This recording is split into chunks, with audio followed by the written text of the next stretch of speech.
Tuesday. Oh, it's probably a typo.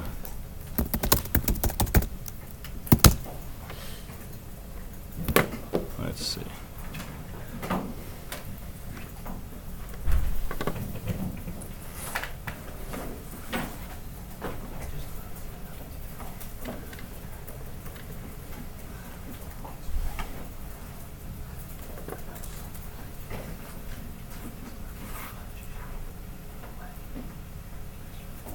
Oh, yeah, ignore that.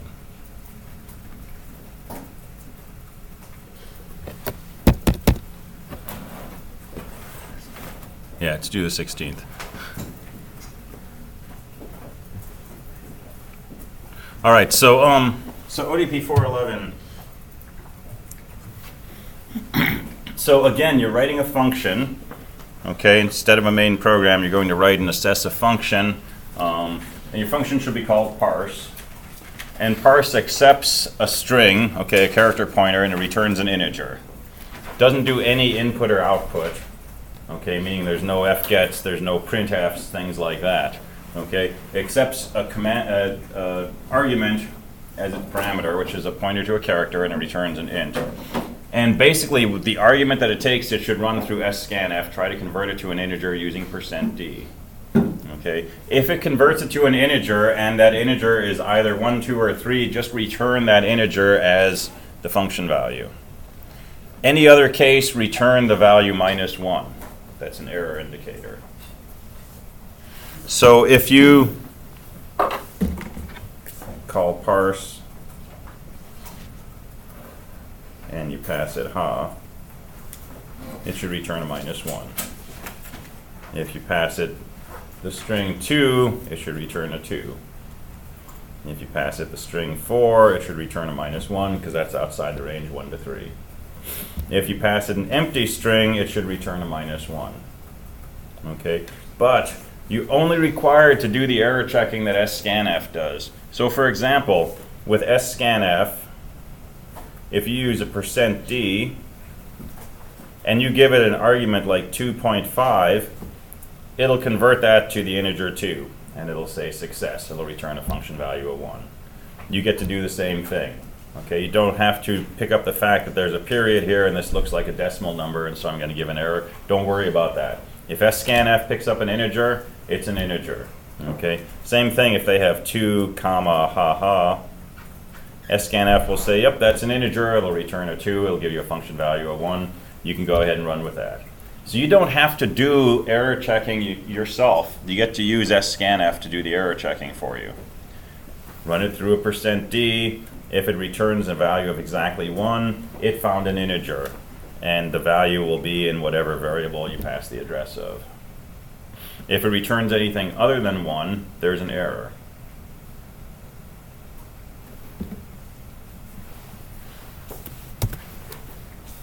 All right. So make a function, takes a string, run it through scanf.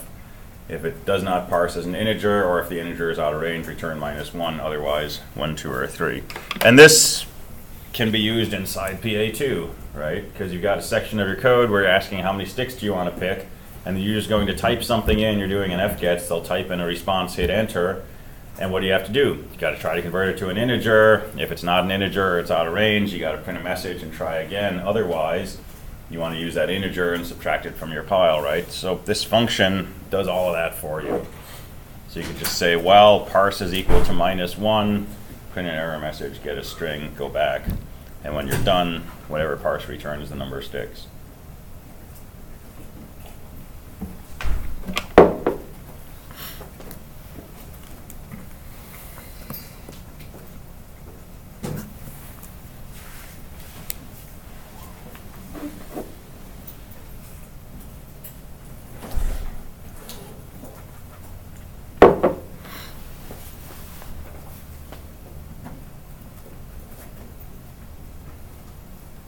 All right, let me talk about PA2 a minute.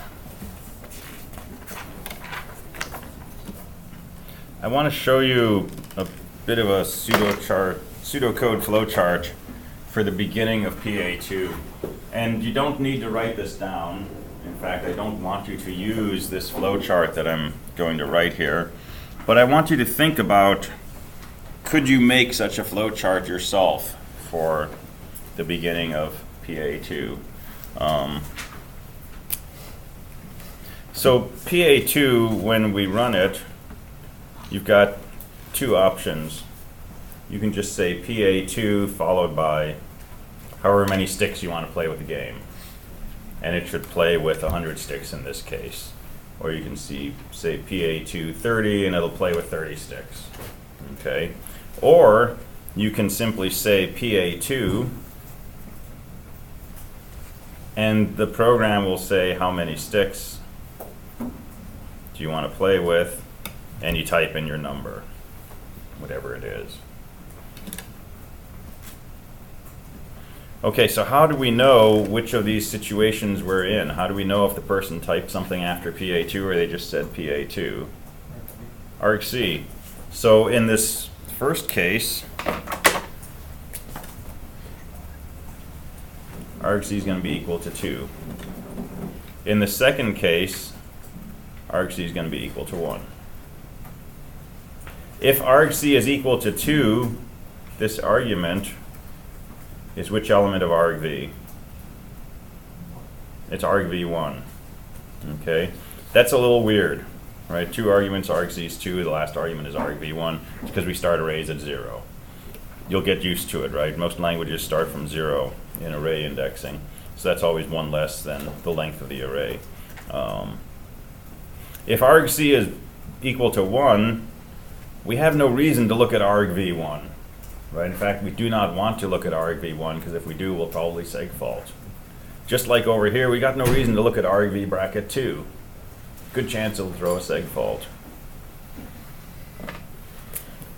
The other possibility is the person might say PA2 100 hello. They might run this with more than a single argument, in which case argc is equal to 3. Or they might say PA2 haha. Well, argc will be 2, but this is not a valid integer. We're going to have to detect that. Or they might say PA2, and the program says, how many sticks do you want to play with? And they say blah. And that's not a valid integer, and we need to detect that. Or they might say, I want to play with negative 15 sticks, and that's out of range, and we have to detect that. So there's all these cases we have just to get the program going, right? Just to figure out how many sticks we're going to play with before we even start saying how many sticks do you want to take, mod 4, etc., etc. And there's lots of machinery involved in doing these things. Okay, checking argc is just an if statement. Converting this to an integer is an scanf. Asking how many is a print, followed by an fgets, followed by an scanf, followed by checking the return value from scanf. There's all this machinery involved, right? And that is kind of its own challenge. So my suggestion is make a flowchart. Let's think about the steps we're going to use in the beginning of this program. So here's start. And there may be some initialization that you want to do. And then the next thing we're going to do is we're basically going to check argc.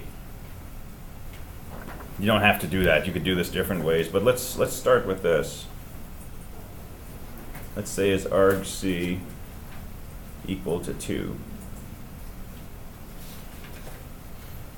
And if it is, then we know the person put a command line argument. All right, we want to see if that's a valid integer. So how do we do that? So we'll have something like a return value equals scanf. This argument is in argv bracket 1, so we'll do argv bracket 1. We'll tell it what we're trying to convert to, which is an integer, and I'll just put the address of an integer variable x.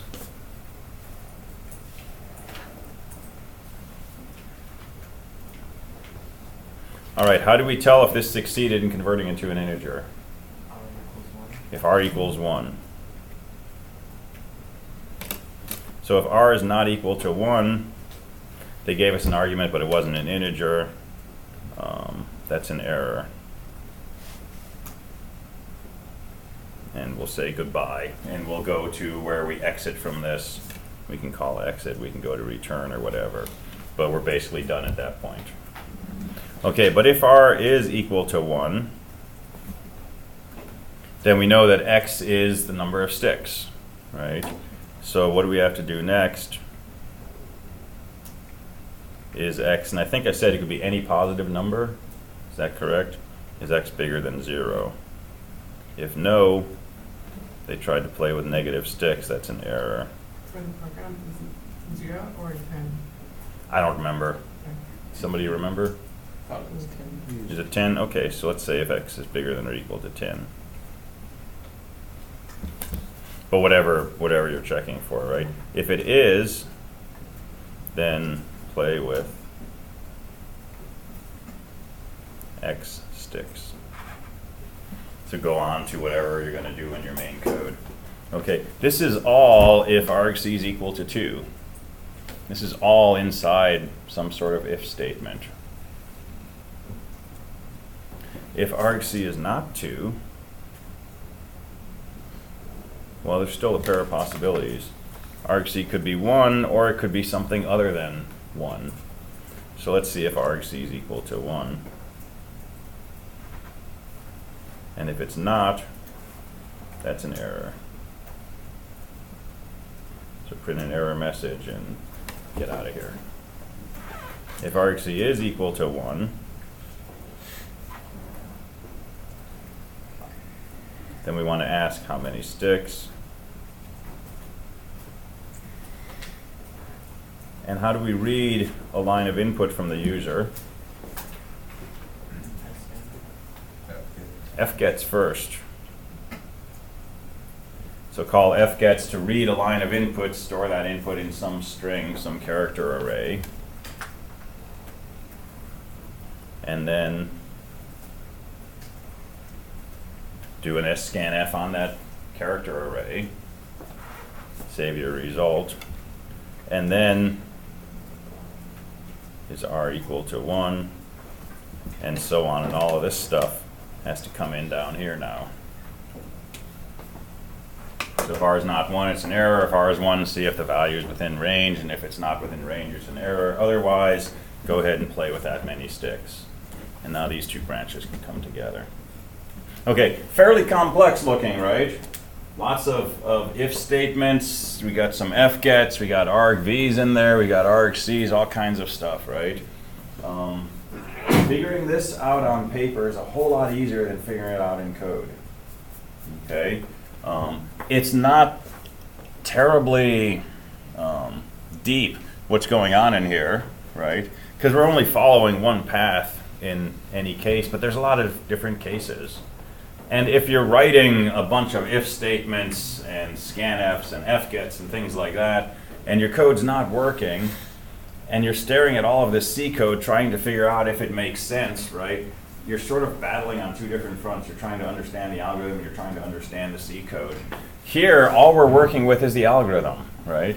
And you can look at this and say, you know, I ran this and I put in 3 arguments and it gave me a seg fault.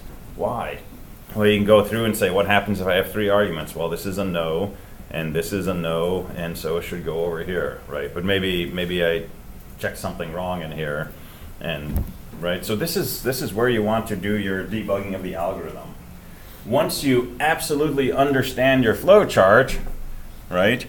It's kind of a mechanical process. How do I see if argc is equal to 2? If parentheses argc equals 2, close paren, curly bracket, and then all of this stuff. Close curly bracket, else blah blah blah, right? So don't take this flow chart and try to understand it and write your code from it. Okay, this is pseudocode. This is sloppy. Okay, but write your version of the algorithm for deciding how many sticks you're going to play with, right? And this is just the very first thing the program does. This is just figuring out how many sticks we're going to play with. You got another one of these for once the gameplay actually starts, where you ask the user how many sticks they want to take, and you get an input with fgets, and you do scanf, and you see if it's an integer, and you see if it's 1 through 3, and if not, you loop back up and all of this stuff, right?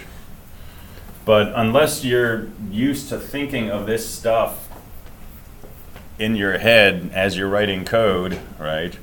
And if you're at that point, then it's great. You don't need to do this. But if you're not at that point, right, writing this out first will definitely help make things a little smoother.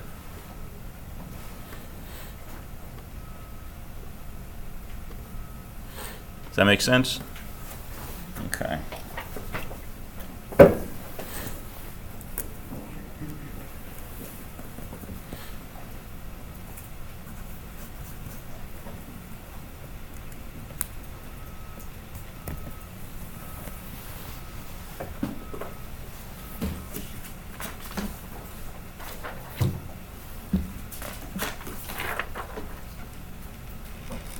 All right, so let's talk about labs. So,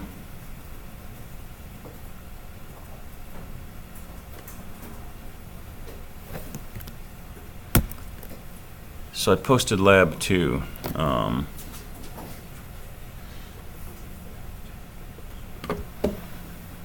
So the first thing to note about lab 2, you're working in groups, but you have to turn in your own lab report. Okay, everybody writes their own lab report for this. My attempt at group reports was a miserable failure on my part because the logistics of breaking into groups just didn't work out. So there were lots of exceptions and special cases. So lab 2, everybody turns in their own lab report. Now you can work with other people. We only have 17 lab kits, so you kind of have to share them. And since you're sharing them anyway, if you want to work in a group with other people, that's fine, okay? But what you turn in, the PDF, has to be your own writing, okay? It cannot be the same as any other person's lab report. If you're writing code together and you want to include the same code, your code's going to look exactly the same. That's all right, okay? If you take a picture of your Pi setup or something like that, you can put the same picture in. There's a sign-off at the end where you get somebody to witness that the lab is working correctly. You can take pictures of that sign-off sheet, and everybody in the group can turn in the same picture. Okay, but all the wording of description and what we're doing and so on, it's got to be everybody's own report. All right, so let me show you what Lab 2 will do. So here's my version of Lab 2. Okay, it's a very simple circuit. It's got 2 LEDs, 2 resistors, and 4 wires. Okay, so it's not going to be like horrible to wire this thing up. So let me go ahead and plug this in.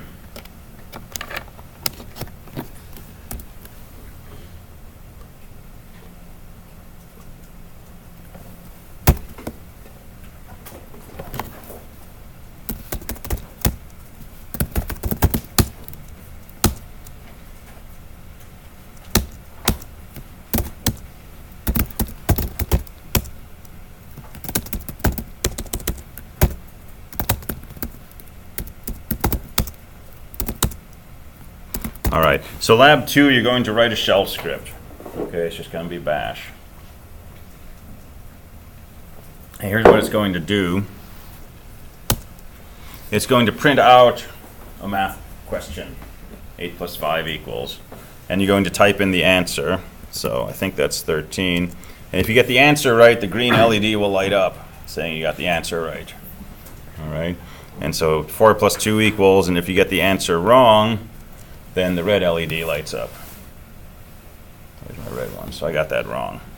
So 5 plus 7 is 1. Oh, that's wrong too. 4 plus 7 is 11. That's correct. So it's just a little math quiz game, and I'm going to put this on the Play Store, and it's going to be like the greatest thing since Flappy Bird. All right, makes sense? Right. So it's lighting up a pair of LEDs. It's like a hello world, but you get to have some interaction with it.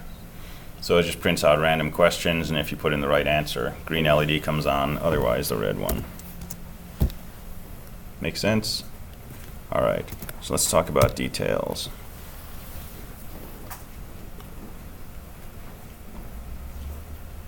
So first detail is how you connect to the Raspberry Pi. So you can't see this on the projector because it's too dark, But basically, if you look at the connector, and it's not on. If you look at this connector on the side, it's got a bunch of holes here, okay, and they look like this. Bless you. And there's a little number 1 embossed on the side of the case up here and a number 2 down here. And that's just keying these first 2 holes. So this is hole 1 and 2, and then it just follows a regular pattern. So 3, 4, 5, 6, all the way down to 39 and 40.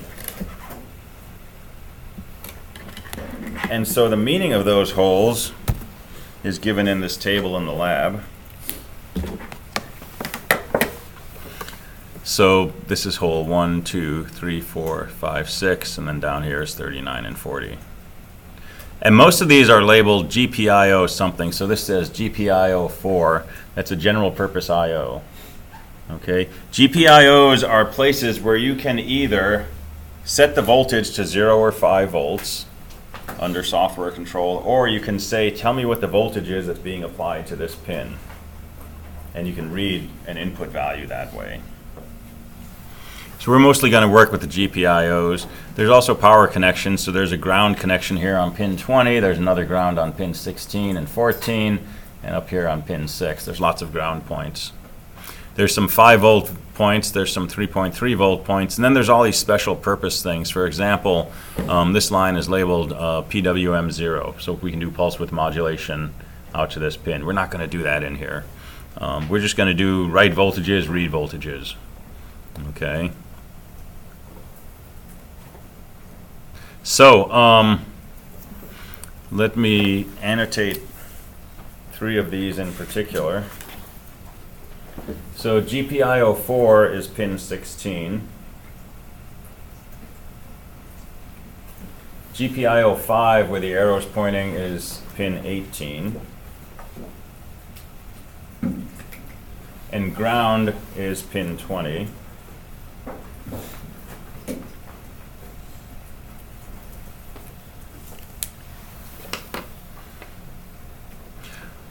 And so one warning on here, don't ever connect a power source to any of these holes. Okay? You can pull 5 volts from one of these holes, but don't connect that to any of the other holes. Don't hook this up to a power supply. Don't plug it into the wall. Don't hook it up to a nuclear reactor, right? Don't feed power into these, because it's pretty easy to damage them. They're fairly robust, but if you put 5 volts in without a resistor, it'll probably blow that GPIO line, and then you have to use a different one. They're $5 boards inside, so it's not like a catastrophe if one of these goes south, but then everybody who's using this in their group has to find another group to work with, and it just becomes kind of a pain in the middle of a course. So so don't hook them up to power. You shouldn't have to for this course. The only thing you connect these to is sometimes ground when we're reading switches, but we'll talk about that for another lab. All right, so there's a command we can run, which is GPIO. So this is a bash command. It's available on the Pies. And if you just say GPIO enter, it shows you a bunch of different versions of this command that you can use. There's only 2 commands that we really care about. The first one is GPIO space mode space some number space, and then we can say in or out.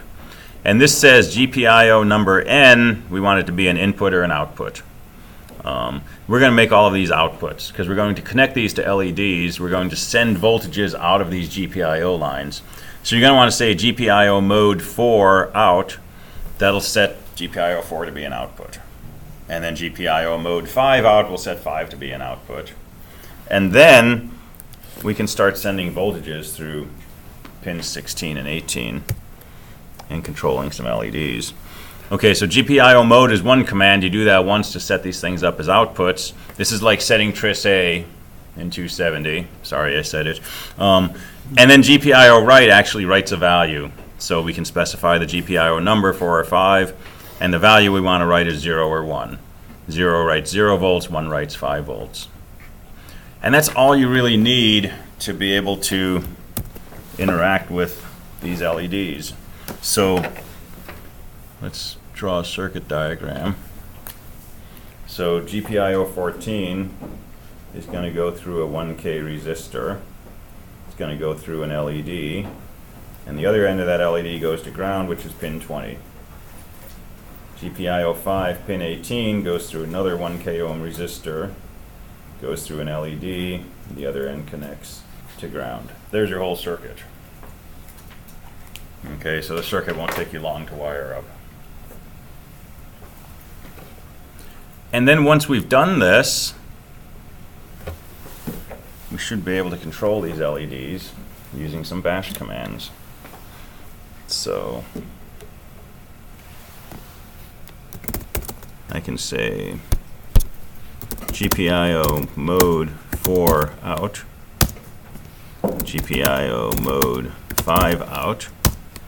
And now I can set these values by using the write command. So GPIO write 4 1 turns on LED 1.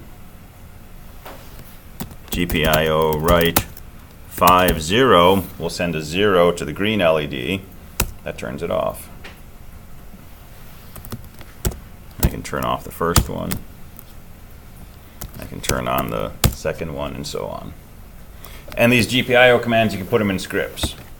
Okay, so pretty easy to control them from a shell script.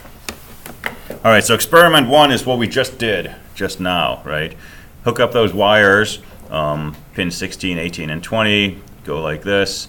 Set the mode commands to say both of those are outputs, and then play around with the write command. Make sure your LEDs turn on and off. That's experiment 1. You don't need to get a signature on that. This is for your benefit, because you want to know that you did all of this correctly before you start writing more complex code. Otherwise, you've got this in the wrong hole. You run your program and it's not lighting up the LEDs. You got to figure out, is it a problem in the code? Is it a problem with the wiring? Are the LEDs backwards, right? So this takes all the hardware and says, okay, the hardware part is correct. And then experiment 2, you can just work on the software. So experiment 2, well, you already saw that work. Basically, it prints out random math questions, waits for you to type an answer, hit enter. If the answer is right, turn on the green LED. If it's wrong, turn on the red LED. And then just leave that LED on until the next question comes up, the next answer comes in, and then light up the right LED. And just do that forever. Okay, questions so far?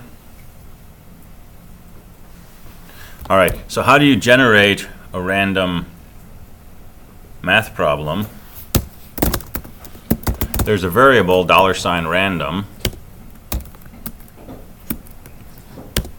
and every time you echo it, you get a different number.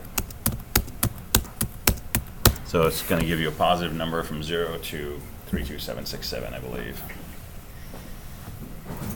So if we want our math question to be numbers from 0 to 9, how do we change this random number to something from 0 to 9? Use a mod.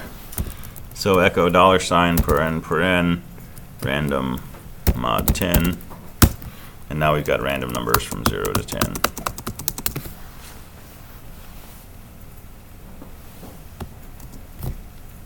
So you can write a bash script where you say number 1 equals $paren random %10. Number 2 equals same thing. Those will be two different random numbers. You can print out $num1 plus $num2 equals. You can do a read to get an answer from the user. You can add those two numbers together using $paren. You can compare the answer to the number that the person typed in, see if it's correct or not. If it's correct, do your GPIO to light up the green, otherwise light up the red. And that's it. So fairly straightforward. Hopefully a little bit of fun. And then when you're done, print this out, get somebody to witness that your circuit is working correctly. So put in your group number, group members, date, and they should witness 3 things. 1, it keeps asking you different questions, simple math questions with numbers between 0 and 9, right?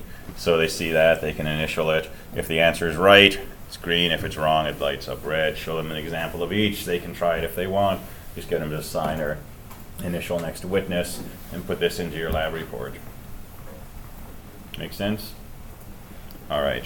So you've got like almost 2 weeks to do this. I think it's like 10 or 15 lines of bash code if you're really tight about it. So I mean, but get it done early, right? Don't wait till the last minute. It's not that complex to do, but there's lots of little details like I can't find my Raspberry Pi. Someone borrowed it. I can't log in. Someone changed the password. My laptop is missing. I don't know what to do, right? And so don't do these at the last minute because those things are hard to deal with on a short time scale. You want the actual code in the lab report? Definitely. So yeah, what should go in the lab report?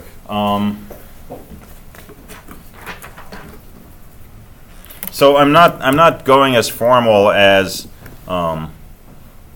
Engineering 250 or 270, where you've got to have like an idea for a new experiment and lessons learned and all that kind of stuff. But what would I like to see? I'd like a title page, because reports always start with a title page, right? I'd still like, it can be one sentence introduction, but don't just launch in with a bunch of code or circuit diagrams, right? In this experiment we built, or in this lab we learned how to light up LEDs. That's a fine introduction, right? So some sort of short introduction, and then for each experiment, tell me what you're doing. Okay, don't just launch into a bunch of code or a circuit diagram, right? Experiment 1, we use the GPIO command to turn LEDs on and off. Right, here's the circuit we used. This worked exactly as expected. That's fine, that's experiment 1. I'm happy with that, right? Experiment 2, we wrote a script that would ask the user math questions, wait for an answer, and then light up an LED to indicate if it's correct or wrong. Here's the code, right? Plop the code in right there. We use the same circuit from experiment 1. Okay, that's fine, you don't need to put the circuit in again. We ran it and it worked exactly as expected. Correct answers caused the green LED to light, incorrect caused the red. Here's the signature from the witness saying that this all worked. Put the signature in there. That's all you need, right? If there's anything you want to put in there besides that, that's fine, right? So some people will probably put in a photograph of the circuit. I'm okay with that. I know Izad doesn't like them, but I'm okay with that. This was really annoying because we forgot to do the GPIO mode command, and we spent 16 hours debugging our script, and then looked at someone else's code and saw the mode command, and that fixed everything.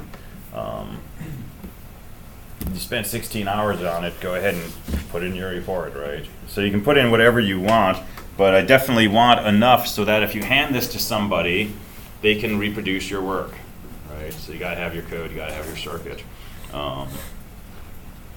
And this differs from a homework assignment, right? So lab 1 in particular, there were a series of things we were asked to do.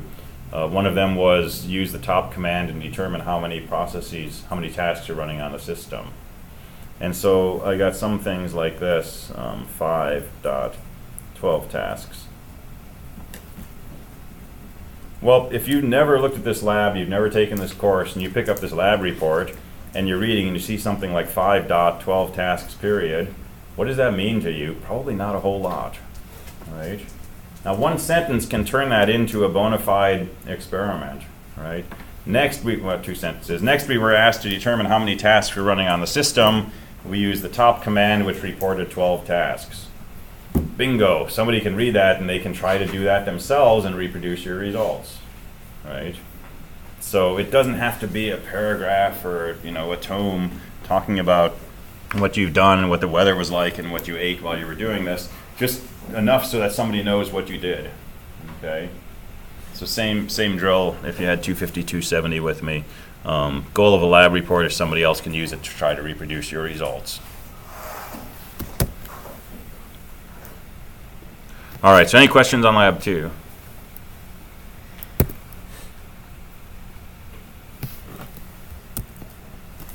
All right.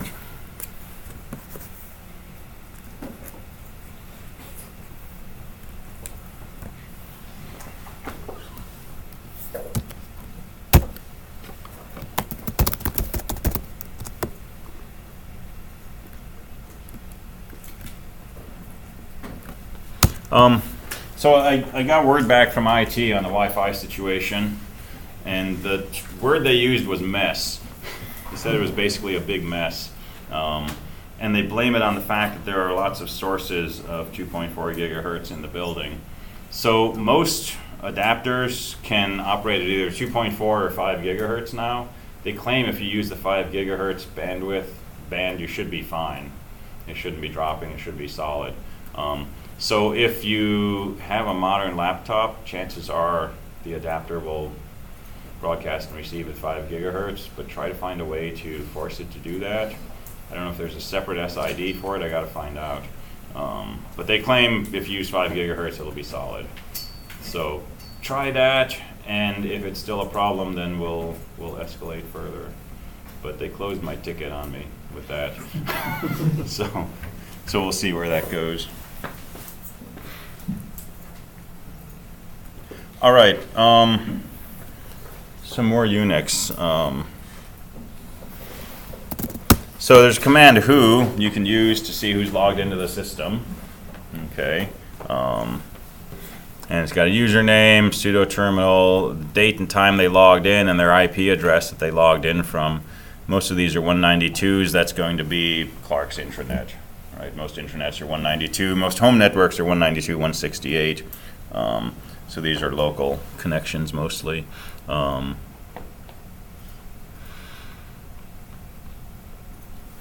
If you want more information, you can use finger username. So if I used finger on me, it tells you my login directory is /home/nic. My default shell is bash. My full name, my office location, my phone number, when I logged in, and how long I haven't done anything. So I have another session open somewhere that I haven't done anything for 36.5 minutes. And you can use a command called chfn, I believe, to set this information up for yourself. I did not set it up for students by default. So most of that is blank. Figured you wouldn't want me to put your phone numbers on there. And this information is available for anybody in the system, right? Very collaborative kind of mindset. And you can make a file in your home directory called .plan, and you can put whatever you want in there, and then when you say finger under plan, it'll tell you what the person's plan is. And you can also make a .project.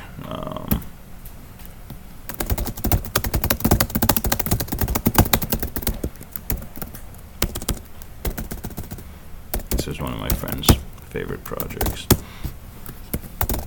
So it'll show you your current project and your current plan.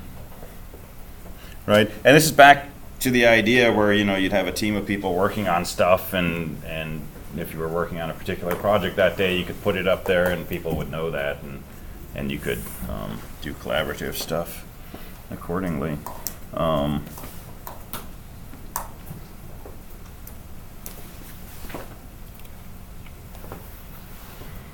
So who's logged in right now? All right, so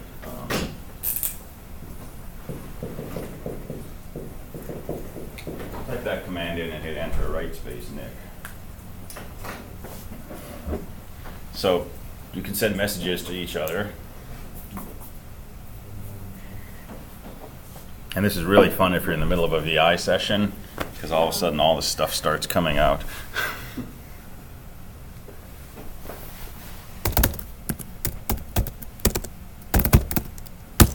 Alright, so you're sitting in VI and all of a sudden this stuff starts happening. But it's a way to communicate, right? Again, collaborative idea. If you're in VI and your screen ever gets messed up, right, go out of insert mode, hit Control L, that's a refresh. That's a useful VI command. And stuff that's popping up there doesn't actually go into your file, it's just going on your screen. Now if you don't want people to be able to write to you, you can say MESG space N, that turns messaging off. But once somebody started writing to you, they can keep spamming you. So, so you can put that in your .bash RC if you really don't want people to talk to you. And then if someone tries, it'll say permission is turned off.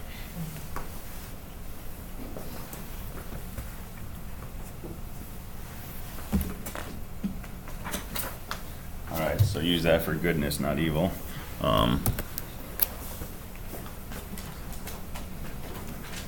So when you execute a command in Unix, there's always some place that it draws input from. So if you say fgets, it's reading input, and there's some place that generates output too, like when you say printf from a C program or echo from bash, there's something that that output goes to. Now typically, your input comes from the keyboard, your output goes to your screen, right? But your input is actually coming from something called standard in, and your output is going to somewhere called standard out. And normally standard in is connected to your keyboard, standard out is connected to your display. But we can modify those. We can say command greater than and put in a file name. And that says standard out, instead of being displayed on your screen, should go into this file called file name. So this is called an output redirection. And we can do the following. For example, if I say date, it shows me my current date. If I say date greater than haha, it creates a file in my directory called haha. And if I were to look at that file, it's got the output of the date command. And it's the date and time when I ran the date command. This is just a file. It's not like some sort of instance of the date function. Date generated output, but instead of displaying it, it went into this file. And if I say ls-l, it shows me my directory contents. But if I redirect that into a file, right, that file contains the output of the ls command. So we can redirect standard out. You can do Control D to get out of right, by the way. Command greater than says standard out should go into that file. We can also say command less than file name. And that says standard in should be read from this file.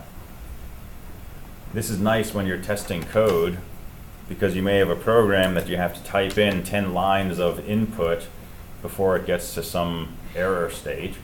And you can take those 10 lines, put them in a file, and then just say program less than file, and it'll act as if you typed that stuff in, but it's reading it from a file. Yeah? How does it know not to use the greater than or less than as an argument? It knows. If you want it to be an argument, you can put it in quotes. But first thing it will do is redirection, and then it'll go ahead and pick up arguments.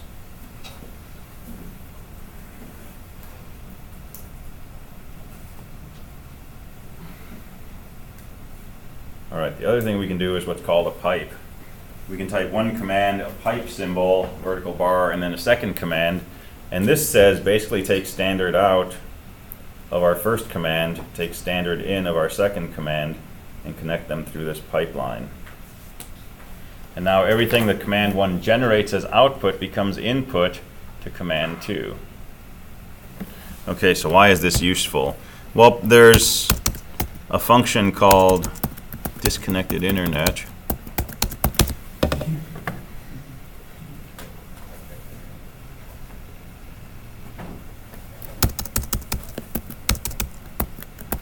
Oh boy.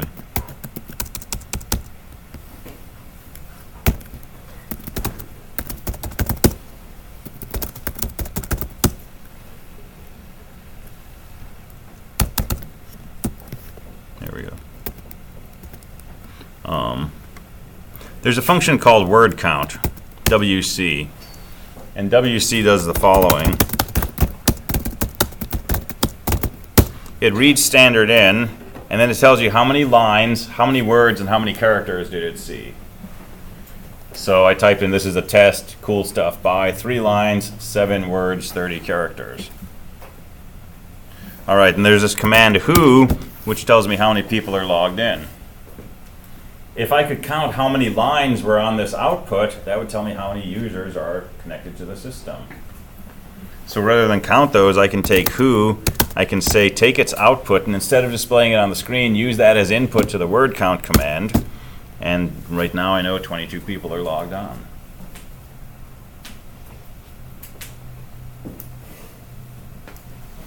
If I do ls and I pipe that into word count, I know I've got 12 files in my current directory.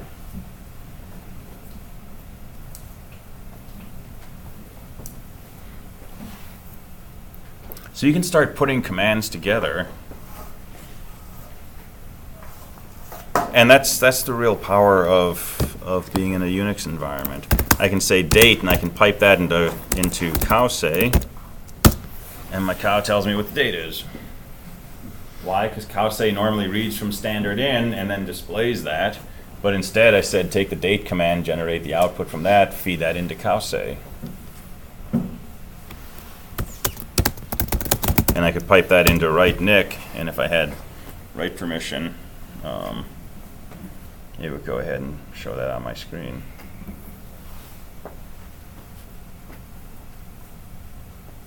So think about putting commands together, right? Don't try to memorize a million commands. Get a few commands and start thinking about combinations of them. And we're going to do a lot with this.